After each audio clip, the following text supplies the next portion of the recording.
আসসালামু আলাইকুম, welcome back to my channel. আশা করি সবাই ভালো আছেন, সুস্থ আছেন। নতুন আরেকটি ভিডিও নিয়ে আপনাদের মাঝে উপস্থিত হলাম। দেখতে পাচ্ছেন এগুলো হচ্ছে আমার সাদা চীনা হাঁসের বাচ্চা। এটার শখটা অনেক আগে থেকেই ছিল, তো কোনো কারণেই পালন করা হয়ে ওঠেনি আর কি। এখন যেহেতু শুরু করলাম তাই ভাবলাম সাদা দিয়ে শুরু করি।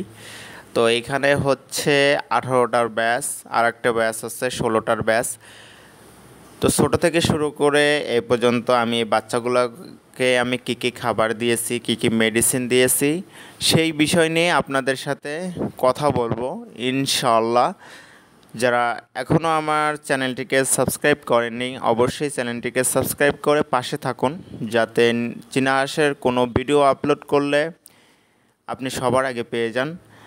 আমি চীনা হাঁস নিয়ে যেহেতু কাজ করি, তো আপনাদের যদি কোনো সমস্যা থাকে, কোনো কিছু জানার থাকে, আপনারা কমেন্ট করে বলতে পারেন। ইনশাআল্লাহ উত্তর দেওয়ার চেষ্টা করব যেটা আমি জানি। আসলে অভিজ্ঞতার অনেক দাম, সেটা আমি অনেক আগে থেকেই বলি, তো এটা সত্য কথা।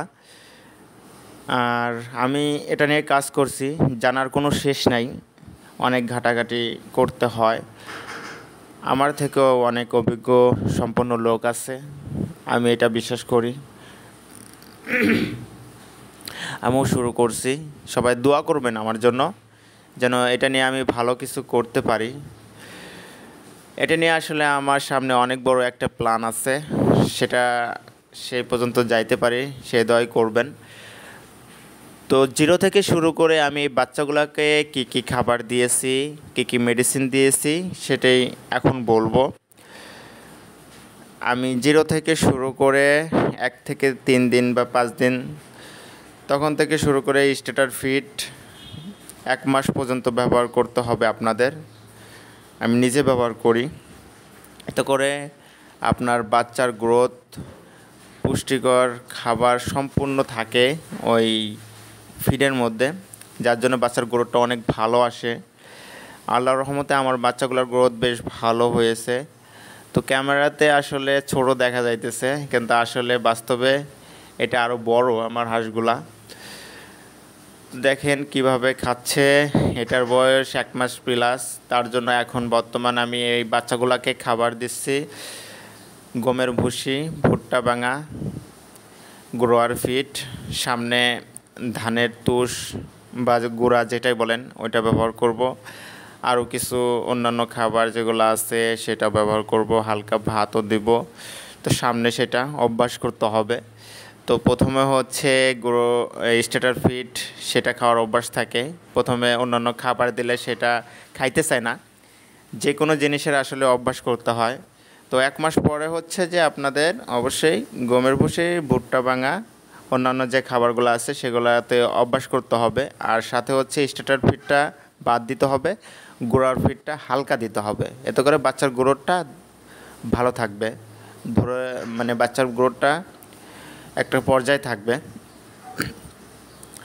আর মেডিসিনের বিষয়টা যদি বলি, আমি বলবো যে আপনারা জিরো বাচ্চাকে জিরো থেকে শুরু করে আপনার 5 থেকে 7 দিন লাইসোবিটটা ব্যবহার করবেন।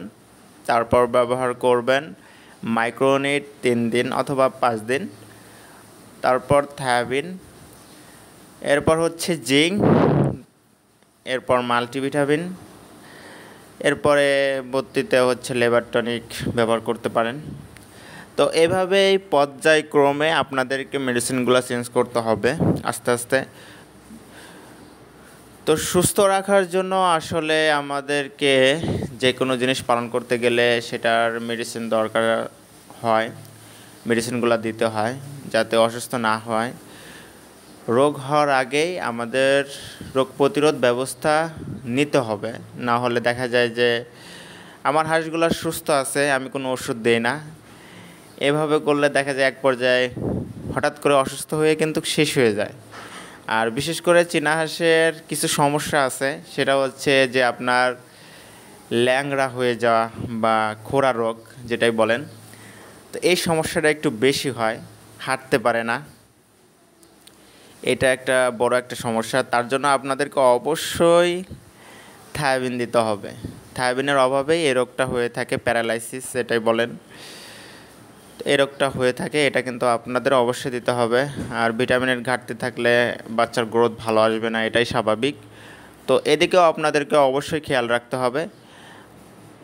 আর পর্যায়ক্রমে হচ্ছে এভাবে চালানোর পর আপনাদেরকে হাঁসের যত্ন, তারপর ভ্যাকসিনটা অবশ্যই আপনার 25 থেকে 30 দিনের মধ্যে করতে হবে।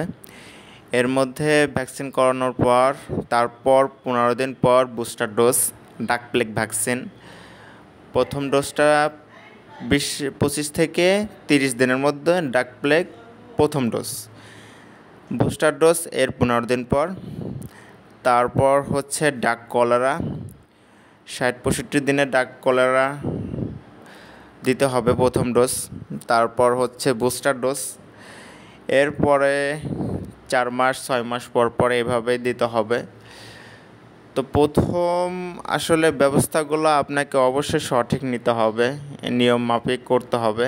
এতে করে আপনার হাঁসের দীর্ঘমেয়াদী হবে, হাঁসগুলো ভালো থাকবে, সুস্থ থাকবে, আপনি এখান থেকে ভালো একটা প্রফিট পাবেন। আগে আপনাকে অবশ্যই ইনভেস্ট করতে হবে।